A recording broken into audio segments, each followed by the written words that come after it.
What minor movie injuries could be fatal in real life? Catching someone who's falling at speed, especially by one arm. Either they're going to pull you down with them, or everyone is getting an arm dislocated at best. If your chest is halfway off, chances are good for some broken ribs. Might not always be fatal, but definitely isn't minor. My boss fell off the climbing pegs of a cell phone tower. He was about 5 feet above me. Catching him while holding on to the tower left me with a dislocated shoulder on one side and a sprained elbows and dislocated wrist on the hand that caught him. It was basically the perfect situation for it, and unbelievably painful to do. With how did you even get down, and why weren't you, well, he, mostly, but both, clipped in? We were in harness. His arrestor actually came apart, so when he slipped, nothing was attached to the tower anymore.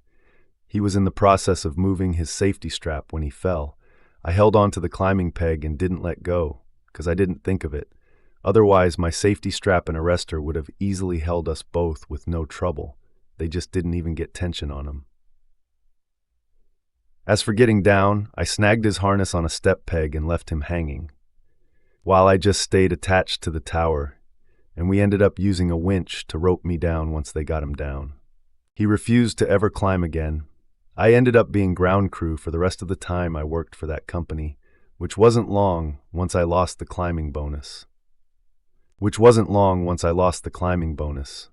Saved my boss. You'd think that would give you some extra rights or something. Like you put yourself on the line to save him. Basically, anytime a superhero catches someone. If the superhero is stationary when they catch someone, then they are no better than that person just hitting the ground. They need to drop with the person and slowly decelerate them. Gwen Stacy would agree, but comic books have since completely forgotten this bit of basic physics. In the Michael Keaton Batman movie, he and Vicky Vale are falling at terminal velocity, and Batman ties a cable around the two of them and batarangs the other end of the cable to the tower they are falling from with an abrupt stop. Have you ever used an egg slicer and pushed those little wires through the peeled hard-boiled egg? Shipwreck scenes where the character goes unconscious but eventually wakes up, washed up on a beach. In the real world, that's known as drowning and is 100% fatal, especially in a violent ocean storm. Doesn't everyone just spit out some water and get back to their day? I'd never thought about how much of a common trope this is until now. But it's always like they fall down a waterfall or fall of a ship, go unconscious, wash up on shore, and then cough out a bunch of water before continuing on with their day. The idea behind these is that the character fights for their life with every ounce of strength, reaches the beach, and then passes out. But so few films show that middle bit that it just looks like they passed out while swimming and somehow just floated safely to shore. I like to imagine a group of orcas playfully bouncing the castaway's limp body around as a game until they reach the beach and the tide recedes. I think the trope may be going back to the Greeks that put together water and being born/reborn. There have been cases where people have found themselves after a shipwreck not fully knowing what happened. But yeah, it requires more specific circumstances. In a military context, the people who experience such things almost always had life jackets on. A lot easier not to drown that way. I do believe not all of them, though. RC, at least a couple of the survivors of ships which blew up completely, like HMS Invincible in WW1 or HMS Hood in WW2, noted essentially waking up in the water after being blown off their ship. Of course, that was only a matter of minutes of semi-conscious time as opposed to hours, though. There was one fairly well-known case that stuck with me, the sinking of the Andrea Doria, where a little girl didn't know or even understand what happened or where she ended up after a shipwreck, but that was because collision threw her onto the ship which hit the Andrea Doria. So she was never at risk of drowning. The other ship was the Stockholm. They collided. I think the Stockholm's bow pierced the Doria in the side and made a huge hole. The Stockholm reversed engines and backed away, carrying the kid from her cabin with it on the crumpled, ice-breaking bow. The Doria sank from the massive hole, and the Stockholm was able to pick up the lifeboats from the Doria. Crazy luck for the kid not to get crushed or drown. I never interpreted it that way. I always imagined they regained consciousness, then swam to shore off-screen so exhausted they passed out on the sand and didn't wake again till morning. Yeah, I always consider it cinematic shorthand for they fought exhaustedly to get there. Let's cut to once they've got there. Imagine a 6-hour movie and 5 hours are just the guy swimming. An explosion that knocks you over. Never mind one that throws you. I just started Criminal Minds, and there is an episode with a car bombing that I found very believable. One character is thrown, and there is a very awful trail of blood and skin debris leading to the character's body as it landed and slid across the street. I wasn't expecting the amount of detail in that scene. How about the trope of an explosion in a hallway or tunnel? I'll just hide around the corner and it'll all be okay, instead of having their brains and guts pulverized by the shock wave in a confined space. Arguably, Victor's death in Guillermo del Toro's Frankenstein is caused by Victor being too close to the dynamite when it goes off, which causes internal bleeding, which ultimately leads to his death. But that's Del Toro. He doesn't really play by Hollywood rules. But what if I'm running away from it and leap at just the right time? Why leap when you can put on sunglasses and walk away looking cool? The Hurt Locker's opening is the first time I saw explosion damage close to what I think is the reality of it. So far away and covered in proper protective material, and still the concussive damage annihilated that soldier. The concussive damage of a properly formed explosive is insane. You can feel it in your chest, from a milk jug filled with gas getting lit from like 20 yards away. An actual grenade shakes your entire soul at that range without cover. That's one reason you're supposed to call when you throw a grenade. Anybody that can hear you might get a brain injury if they don't duck. Or just deaf. Either way, explosions do way more damage than just the fragments. The other guys had a great part when they were close to an explosion. Will Ferrell said something along the lines of, "I need a MRI. Oh my God, there is no way I don't have soft tissue damage." I call bullshit when people just walk away from explosions. That scene in Star Wars where they just fly away from the exploding Death Star, I call bullshit. Action movies really sold us the idea that people can walk off explosions. If a blast is strong enough to throw you, surviving is only the beginning of the battle. James Bond has this happen to him in 007 First Light. It's pretty early in the game, so not really a spoiler, but he essentially has a bomb explode damn near in his face and is just knocked unconscious. That's why the whole game is him in a coma. First light is the light he needs to avoid to escape the sweet embrace of death. Yeah, I imagine the overpressure needed to rupture eardrums wouldn't even move you, so to get thrown is basically an atomic bomb test film. Concussions and losing consciousness are super bad for you. Like months to years to never of recovery in some cases. I had an ex-coworker who got punched in the head by a patient and got a concussion from it. He was never really the same after his head injury. Had a seizure and hit my head on the counter. 2 years removed. I will say someone's name in one sentence and completely forget it for the next. I got a bad concussion where I lost consciousness and don't remember part of the day.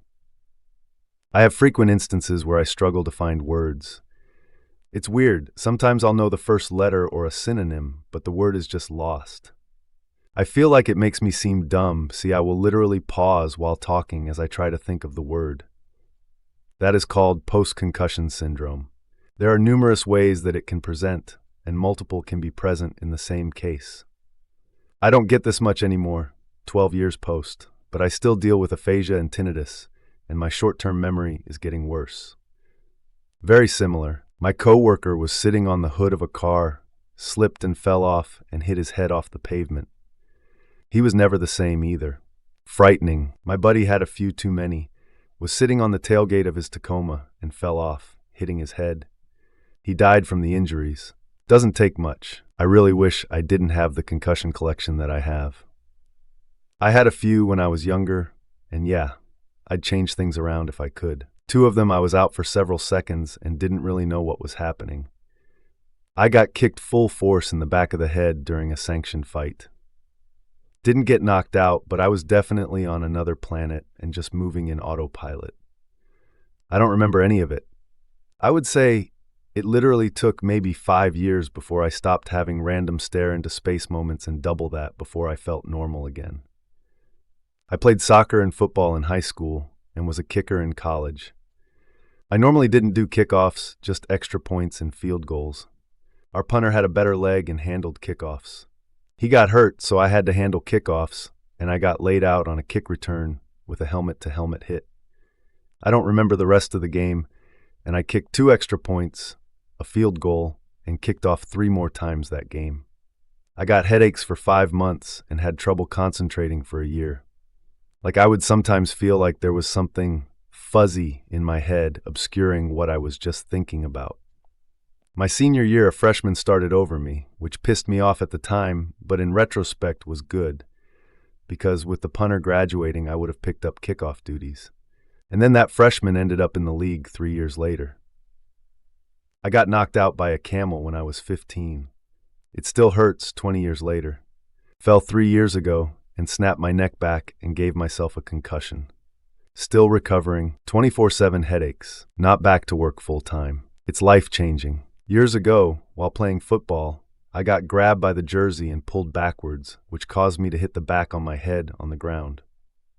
I was knocked out for a minute or so, then had a very bad concussion for a few days after. It took me years, though, to overcome the effects of that concussion. I had bad headaches on and off and paranoids of dizziness. So it always makes me laugh when someone gets knocked out and then they get up fine a few minutes later. I had a lot of concussions when I was a kid, and I forgot what I was going to say. Same. I often wonder how much smarter I would be without having had them. Yeah, I got lucky, sort of. I was hit by a car in January of this year, and I was knocked unconscious for a couple minutes. I lost my memory for a couple hours when I woke up. The doctor said I don't have any lasting damage, but it was something. I got punched in the head while sparring, felt fine, and then spent 4 months in severe depression and constant pain. Getting hit in the head is no joke, bro. Yup, I worked with a guy who was a cop literally for like 60-something years. Back then, in the 60s and 70s, cops used saps. A sap is a little handheld leather thing with a bunch of lead on one end. You basically smacked someone in the head really good, and boom, out like a light. The damn things basically created a shockwave moving through the skull. He said it was like hitting a switch. Hit someone and bam, it's lights out. They got banned at some point, and everyone at the departments cut open their saps and put lead shot, like from a shotgun shell, so that when you hit someone, the impact got spread out. The reason was so you didn't get an obvious split in the skin where the suspect got hit. But here's the really bad part and why they got banned. You had these officers using saps. They were basically the taser of their day. Well, sometimes these people on the receiving end of a sap, sometimes they would die hours and hours later. It got to where everyone knew what a sap looked like. So there was a company that made a sap baseball cap. You could take it off your head and smack someone with it. I have one of these, but it's called a blackjack here. It's basically a lead weight on a hard spring wrapped in braided leather cords. Just tapping your hand with it hurts. I'd never hit someone on the head with this thing. At full force, anything it strikes is going to break. Yeah, they would be used in like action or spy movies, where some henchman would whack someone in the back of the head with a blackjack or similarly shaped weapon to knock them out. Like, yeah, it'll definitely knock someone out, but whether that person is able to wake back up and be able to answer questions or give up intel is not very likely in the real world. Lol. I always laugh when someone gets a bottle broken over their head in a movie or TV show and they don't fall to the floor or get knocked out, because bottles don't break as easily as you think, and you could easily kill someone with a blow to the back of the head. I physically shudder at the Home Alone 2 scene where Marv is catching bricks to the dome. I think full-on slapstick comedy gets a pass. It's almost like complaining about the amount of punishment Homer Simpson takes. This is the one. I work in a trauma unit, and I've had several people end up with a part of their skull removed to allow the brain to swell without damages, for hitting a low pole or tripping down the stairs. A part of their skull removed to allow the brain to swell without damages. It's fun how, every now and then, ancient quackery like trepanning turns out to have genuine modern medical applications. Came here to say that. Getting knocked out in movies and TV is just something that happens nonstop. In real life, people can die very quickly. I believe that's how Liam Neeson's wife died. There's a pivotal moment in Falcon and the Winter Soldier where a character dies instantly because he falls and hits the base of his skull on a cement corner. I was like, okay, finally some realism. He came down full force on the hindbrain, which controls some of the most basic and primary life support functions. In any other show, the character would have woken up a few minutes later and been a little dizzy. Not this time. Insta-death. There is also that guy who dies from a punch in the chest from the super soldier girl. Also the fact that she was visibly upset because she wasn't really trying to kill him. It felt like what it would really happen if a regular soldier tried to fight someone who recently acquired superhuman strength. Especially from the back of the head. The old shovel to the back of the head to knock someone unconscious is about as safe as shoot him in the gut, he'll live. Throughout the Transformers movies, there are a couple times where someone's head or body comes into contact with a Transformer. In one scene, the Transformer is trashing and tossing objects and people. I kept asking, why isn't that dude's head splattered like a watermelon? Has anyone ever tried headbutting a car going 30 miles an hour? I swear, one of these days you're going to wake up in a coma. Giant pipe wrench to the temple. Hero, or supervillain, just gives a slow, angry look with a slight trickle of blood. The way I have smacked my head on the dryer door or an open cabinet and wanted to faint in pain, compared to these dudes taking fry pans to the face and baseball bats to the side of the head and getting back up to ask for more, is truly so fucking annoying. That one scene with the nail on the stairs, besides being deeply uncomfortable to watch, is also a go straight to the emergency room situation. When I was 5, I stepped on a nail in our backyard. I was using some old boards as a balance beam because I liked gymnastics. I walked about 20 feet with the nail half in my foot. My mom put Bactine on it, it was 1986, and sent me back outside to play. That nail was rusty as fuck, and IDK how I'm even alive. I can't even imagine doing that to my son. But we were extremely poor, and IDK if they had stuff like free medical care like we do now if you're poor. We had food stamps a year later, actual little booklets that looked like stamps. I sliced the side of my leg open on the corrugated metal side of an old rusty pole barn when I was a kid. Like deep gushing blood, 4 to 5 inch gash down my leg. My dad poured turpentine on it, put a stack of blue shop towels over it, taped it with some painter's tape, and told me to go lay up at the house until my mom got home. She got home several hours later, also did not take me to the doc for stitches or a tetanus shot, but did wrap it up nicer and put Neosporin on it. Thinking about it as an adult, I'm kind of shocked, but then it was just a mild nuisance. My grandparents were DIY house flippers before that was a thing. Sometime in the early 90s, I was playing on an old metal swing set in a yard of one of the houses they were working on and sliced the inside of my thigh open on a bolt sticking out of the supports when I slid down it. I will never forget my grandma washing it and tying paper towels on it with twine, because that was all they had in the house. At some point, I'm sure my mom picked me up and bandaged it better, but I just remember being really uncomfortable and annoyed that I couldn't run around anymore because the itchy twine would fall off. My parents built an addition onto our house when I was a kid. They told me not to play outside in bare feet in case I stepped on a nail. Well, I went out in bare feet and stepped on a nail. I didn't want to get in trouble, so I didn't tell my parents. Later, when I had a scar on my foot, I snipped it out with nail clippers so they wouldn't see it and ask what happened. Kids are dumb. My brother once texted me a picture, with no caption, of his daughter at the hospital with her freshly broken arm in a cast.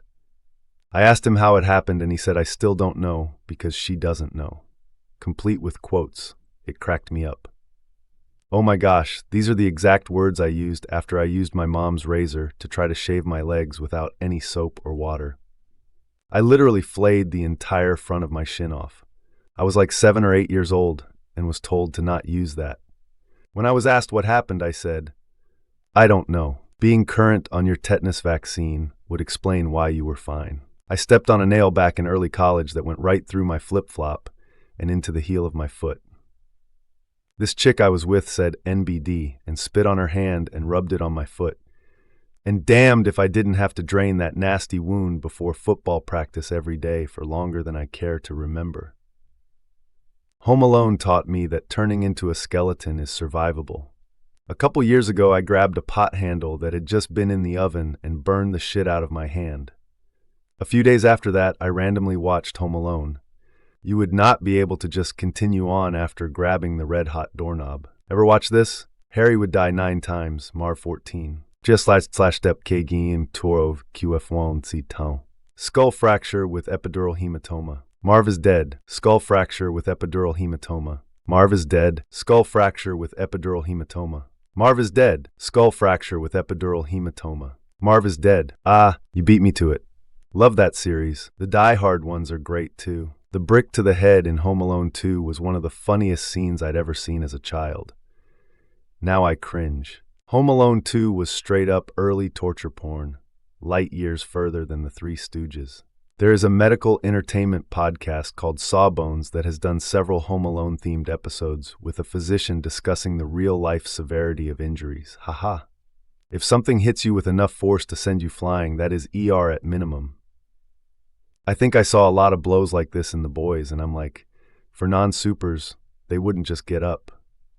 Reminds of the show Andor, that had those big droids throwing people in the air several feet and falling to the ground, and you would expect movie logic and they would just shrug it off and run away. But no, just people dying and laying there after those fatal falls. It was a pretty impacting way of showing violence in a show that can't really show explicit violence. Yeah, I learned that the hard way in January.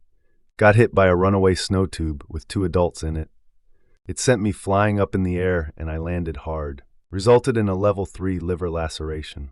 Thankfully, it did not need surgery, just some heavy-duty pain meds and monitoring. Thank goodness for my husband because I didn't think I was that injured and wanted to go home and sleep it off.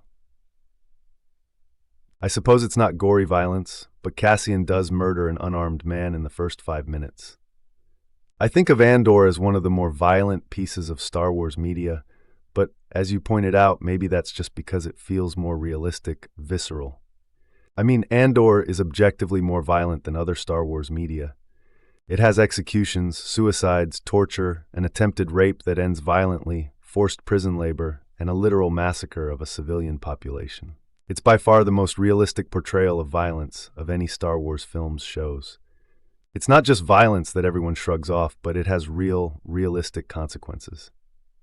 I think it was great because people romanticize the Empire because it is big and dark and imposing. But we forget what makes an actual empire, and that is the literal crushing of bones under their boots. We are spared much of that in the OT, so I get the simple black and white nature of the Empire and the rebellion, but there is blood on everyone's hands. And the show Andor basically says, well, how else do you think we got there? Hell, goes toe-to-toe with at least 2 soups this past season and killed them both. I think there was a missing scene of him taking V or something.